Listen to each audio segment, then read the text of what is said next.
Hello बच्चों, स्वागत है आप सभी का आपके हिंदी व्याकरण की कक्षा में। बच्चों, आज हम देखेंगे आपका अध्याय संख्या 17 जिसका नाम है अपठित बोध यानी कि अनसीन पैसेज। ठीक है, तो बच्चों इस अध्याय में हम लोग अपठित गद्यांश और पद्यांश के विषय में पढ़ेंगे। तो अपठित आप लोग पढ़ चुके हैं अपनी पहली कक्षाओं में। क्या होता है अपठित? जिसको पहले से पढ़ा नहीं गया है, यही है अपठित का अर्थ। तो आइए इसके विषय में और जानकारी प्राप्त करते हैं इस अध्याय के माध्यम से। तो देखो, अपठित का मतलब क्या है बच्चों? यहाँ पे देखिए, जो पहले पढ़ा ना हो। ठीक है, अपठित का मतलब होता है जिसको आपने पहले से पढ़ा हुआ नहीं है। ठीक है, ये किसी भी गद्यांश को स्वयं देखो, किसी भी गद्यांश को खुद से पढ़ना और उसको समझने की प्रतिभा विकसित करना, अगर आप देखेंगे यही अपठित का बोध होता है, मतलब अपठित गद्यांश और पद्यांश का लक्ष्य होता है। हम क्यों अपठित के विषय में पढ़ते हैं? ताकि आप पहली बार उसको पढ़ के कितने अच्छे तरीके से उसको समझ पाते हो, ठीक है, उससे जुड़े हुए अपने विचारों को व्यक्त कर पाते हो इत्यादि। ठीक है, अब देखिए, किसी भी गद्यांश पर आधारित प्रश्नों का उत्तर देने के लिए निम्नलिखित बातों पर ध्यान देना चाहिए। तो बच्चों, जब भी कोई गद्यांश या पद्यांश आता है ना, तो उस पर आधारित कुछ प्रश्न भी आपसे पूछे जाते हैं। अब उन प्रश्नों का उत्तर देने के लिए आपको इन सारी बातों का ध्यान होना चाहिए। जैसे कि जो पहला है अपठित को कम से कम बच्चों आप लोगों को 2 या 3 बार तो जरूर पढ़ ही लेना चाहिए। उसके बाद उसके मूल भाव को समझना चाहिए। यानी जो अपठित गद्यांश या पद्यांश उसको कम से कम 2 बार पढ़िए या 3 बार पढ़िए, और वो आपसे क्या कहना चाहता है, उसका मूल भाव क्या है, आप इसको समझ लीजिए। इसके बाद जो भी प्रश्न आपसे पूछे गए हैं उनको पढ़कर आपको क्या करना है, उत्तरों को रेखांकित कर लेना है। इसके अलावा जब आप प्रश्नों का उत्तर लिखते हो तो उस समय आपकी भाषा सरल सहज होनी चाहिए। ठीक है, शीर्षक उपयुक्त होने चाहिए। ठीक है, शीर्षक क्या होने चाहिए? बिल्कुल उपयुक्त होने चाहिए। ठीक है, कम से कम शब्दों में होने चाहिए। इसके अलावा उसका संबंध पूरे अपठित विषय से होना चाहिए। ठीक है, आइए अब बच्चों यहाँ पे एक अपठित गद्यांश दिया हुआ है, ये एक उदाहरण है। ठीक है, तो देखो, जो जल है वो क्या है? वो मनुष्य की बुनियादी आवश्यकता है। तो देखो, आपने ये जो बुनियादी आवश्यकता है आप इसको अंडरलाइन कर लोगे। ठीक है, फिर देखो, स्वच्छ जल ना मिलने के कारण गांवों तथा शहरों की घनी आबादी में रहने वाले लोग अनेक रोगों के शिकार हो रहे हैं। ठीक है, इसके अलावा हर साल आप देखेंगे तो बहुत सारे लोग जल प्रदूषण से उत्पन्न होने वाले रोगों की वजह से क्या होता है, मर रहे हैं। ठीक है, गांवों तथा शहरों की गंदी नालियों एवं नालों का पानी नदी में गिरकर क्या करता है, उसको दूषित कर देता है। ठीक है, नदियों में पालतू जानवरों को नहलाने तथा कपड़े धोने से भी जल प्रदूषित होता है। कारखानों से निकलने वाला कचरा भी क्या करता है, नदियों में गिरता है, तो वो नदियों के जल को प्रदूषित करता है और उसे पीने योग्य नहीं रहने देता। गांव में जो पोखरे हैं, जलाशय हैं, उनमें नहाने से, धोने से और पशुओं को नहलाने से, ठीक है, क्या होता है, जल प्रदूषित होता है, क्योंकि वो बहता हुआ जल नहीं होता। तो अब आपने ये पूरा वाक्य, आपने ये गद्यांश पढ़ लिया। अब इस पर बेस्ड कुछ क्वेश्चंस आपसे पूछे गए हैं, इसका उत्तर आपको देना है। ठीक है, तो आइए देखिए, पहला क्या है, मनुष्य की बुनियादी आवश्यकता क्या है? तो क्या है मनुष्य की बुनियादी आवश्यकता? तो मनुष्य की बुनियादी आवश्यकता जल है, तो आप जल पर टिक कर देंगे। फिर देखिए, देखो, नदियों में पशुओं को नहलाने और कपड़े धोने से क्या हानि होता है? जल प्रदूषण, जल संरक्षण, जल आपदा, बाढ़। तो बच्चों जल प्रदूषण होता है। फिर देखो, प्रदूषण शब्द में कौन सा उपसर्ग है? तो प्रद, प्रा, प्रदु, प्र। तो अगर आप देखेंगे तो दूषण, ठीक है, तो ये प्र है आपका। ठीक है, इसके अलावा दूषित शब्द में कौन सा प्रत्यय है? तो दूषित, शित। ठीक है, तो दूषित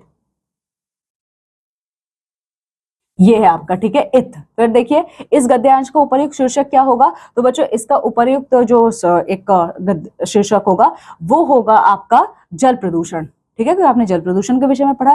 तो बच्चों इसी प्रकार से आप गद्यांश को पढ़ेंगे और इसका प्रश्न उत्तर कार्य पूरा करेंगे। अब जो दूसरा है, आप देख सकते हैं यहाँ पे, ये जो दूसरा दिया है, देखो, सफलता के मंदिर में जाने के लिए कोई खुला द्वार आपको नहीं मिलेगा। ठीक है, उस मंदिर में अगर आप प्रवेश करना चाहते हैं तो आपको खुद से ही मार्ग बनाना होगा। ठीक है, आप जब अंदर प्रवेश कर लोगे तो द्वार क्या होगा, स्वयं बंद हो जाएगा। ठीक है, तो बच्चों देखिए, यही हमारे जीवन का ना मूल क्या है, कैसे तो सीक्रेट है, जिसको सृष्टिकर्ता के सिवाय कोई भी नहीं जानता है। ठीक है, कुशाग्र बुद्धि क्या होता है? जो कुशाग्र बुद्धि है ये सदा दीनता से ही उत्पन्न होता है। ठीक है, और कष्टों का यहाँ पे सामना करना पड़ता है आपको। ठीक है, संसार का अनुभव बच्चों ये भी कहता है कि जो कुशाग्र बुद्धि वाले हैं वो तड़कते भड़कते चमकीले प्रसादों में जहां कोई कष्ट पैदा ना हो, पैदा नहीं होते। ठीक है, अगर यहाँ पे मान लीजिए अगर ये सारी चीजें कहीं पे हुई भी हैं तो अगर आप देखेंगे तो उन्हें ये सारी सुख सुविधाएं त्यागनी पड़ती हैं, ठीक है। जैसे कि भगवान रामचंद्र और महात्मा बुद्ध का जीवन इसका लाइव एग्जाम्पल है हमारे सामने, ठीक है। जितने धर्माचार्य, साहित्यकार, विद्वान, वैज्ञानिक, आविष्कारक, महान व्यक्ति हुए हैं, उन्होंने अपने जीवन में बहुत ज्यादा संघर्ष किया है, ठीक है। तो अब आपने ये पढ़ लिया।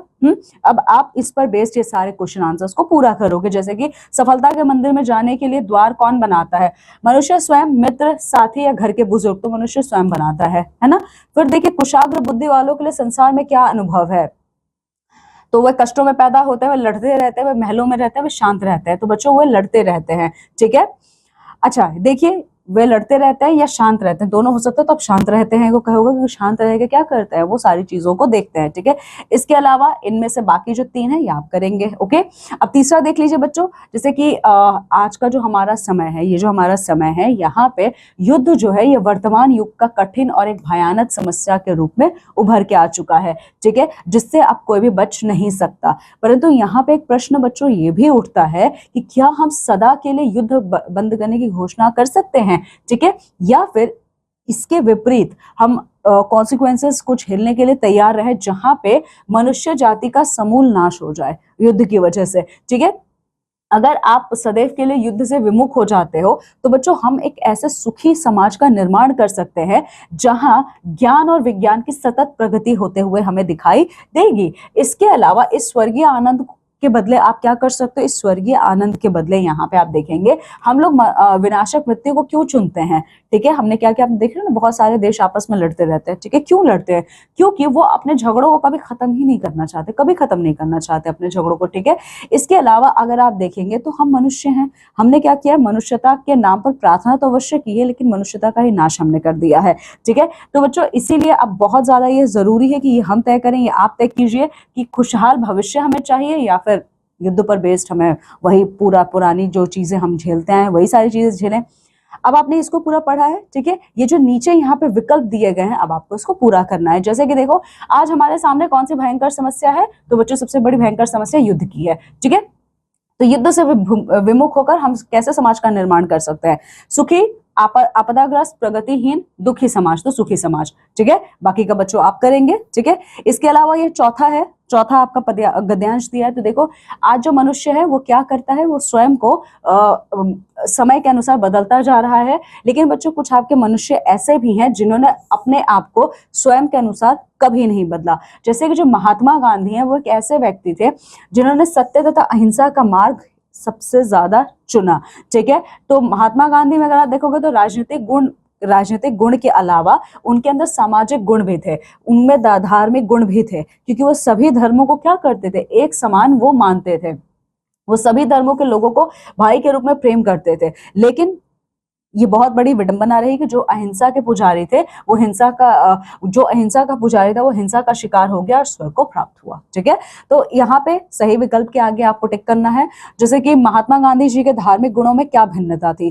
वे धर्म निरपेक्ष नहीं थे, वे अहिंसा के पुजारी थे, उनमें राजनीतिक और सामाजिक गुण थे, वे सभी धर्मों के साथ समान व्यवहार करते थे, ठीक है। तो धार्मिक गुणों में क्या भिन्नता थी? तो अगर आप देखेंगे तो वो अहिंसा के पुजारी थे, है ना। वो क्या थे? वो अहिंसा के पुजारी थे।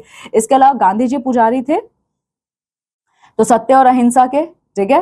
बाकी का आप बच्चों स्वयं करेंगे, ठीक है। अब आपने ये सारी चीजें पढ़ी हैं, अब इस पर बेस्ड ये पूरा अभ्यास कार्य आपको पूरा करना है, ठीक है। चलिए तो बच्चों यहाँ पे ये अध्याय ये अभ्यास कार्य आपको पूरा करना है, ठीक है। तो बच्चों यहाँ पे हमारा अध्याय समाप्त होता है जिसमें हम सभी लोगों ने अपठित गद्यांश और पद्यांश के विषय में पढ़ा है, ठीक है। तो बच्चों इस अध्याय को अच्छे से पढ़िए, इसका संपूर्ण अभ्यास कार्य पूरा कीजिए, ठीक है। चलिए अब हम मिलते हैं हमारी अगली कक्षा में आपके एक नए अध्याय के संग। तब तक आप सभी अपना बहुत ख्याल रखें। बाय बच्चों।